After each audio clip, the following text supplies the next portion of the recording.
मेंढी पालन या व्यवसायाकडे शेतकरी का वळतोय याबद्दल मी एक व्हिडिओ बनवला होता. त्याला महाराष्ट्रभरातून खूप उत्तम प्रतिसाद दिला. माहिती या व्हिडिओतून सर तुमच्यामुळे मिळाली अशा उत्तम प्रतिक्रिया या व्हिडिओच्या कमेंट बॉक्स. शेळी पालन पेक्षा मेंढी पालन का उजवं वाटतं मित्रांनो, दोन्ही गोष्टींचा थोडासा एक आर्थिक ताळेबंद आणि प्रत्येकाच्या विचारसरणीचा भाग आहे.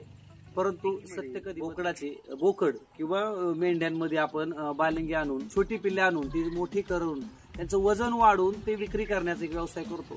त्यामध्ये एक आपल्याला थोडीशी लिमिटेशन काय आहे, तर आपण आणलेले जे नर आहेत ते आपण बाजारातून आणतो किंवा आपण एखाद्या गोठ्यावरून आणतो.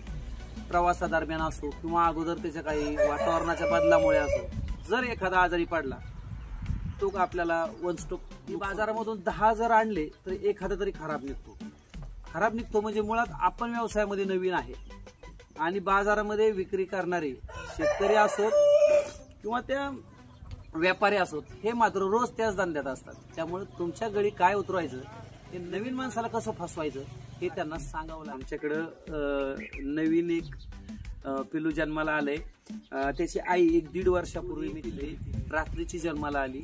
आम्हाला कसल्याही पद्धतीचा त्यांची प्रिकॉशन घ्यावी लागली नाही. त्यांचा जाराही आपोआप पडला, कसलाही दवाखाना नाही किंवा काय. आणि खरंच हा व्यवसायामध्ये मित्रांनो करिअर आहे.